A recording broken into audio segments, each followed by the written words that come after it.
పల్నాడు జిల్లా పిడుగురాళ్లలో డయేరియా కేసులు పెరుగుతూ ఉండటంపై ప్రభుత్వం అలర్ట్ అయింది. పట్టణంలోని లెనిన్ నగర్, మారుతి నగర్లో ప్రజలు డయేరియా బారిన పడి హాస్పిటల్లో చికిత్స పొందుతున్నారు.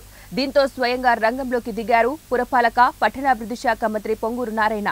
ఇవాళ ఉదయం ఒకసారి అధికారులతో టెలికాన్ఫరెన్స్ నిర్వహించి పరిస్థితులపై వివరాలు అడిగి తెలుసుకున్నారు.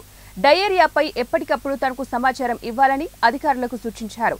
ఆ తర్వాత కూడా కొత్తగా మరో 2 కేసులు నమోదు కావడంతో స్వయంగా క్షేత్రస్థాయి పర్యటనకు వెళ్లారు. 16 కిలోమీటర్ల పైప్ లైన్ అయితే 29వ తేదీ యాక్చువల్గా ఇది ఐడెంటిఫై అయింది. వెంటనే 31వ తేదీ, 2వ తేదీ, 3వ తేదీ, 4వ తేదీ వాటర్ ఇవ్వాల.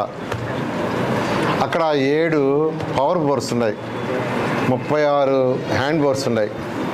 7 పవర్ బోర్స్, 36 హ్యాండ్. అయితే ఈ పవర్ బోర్స్లో చెక్ చేస్తే రెండిట్లో మాత్రం కొంత తేడా వచ్చింది. ఒక దాంట్లో నైట్రేట్ ఐడెంటిఫై అయింది.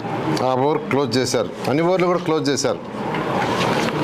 దీనికి ముందు ఏదైతే కృష్ణా వాటర్ వస్తుందో ఆ వాటరు లీకులు ఉంటే అక్కడక్కడ దాన్ని ఆపారు.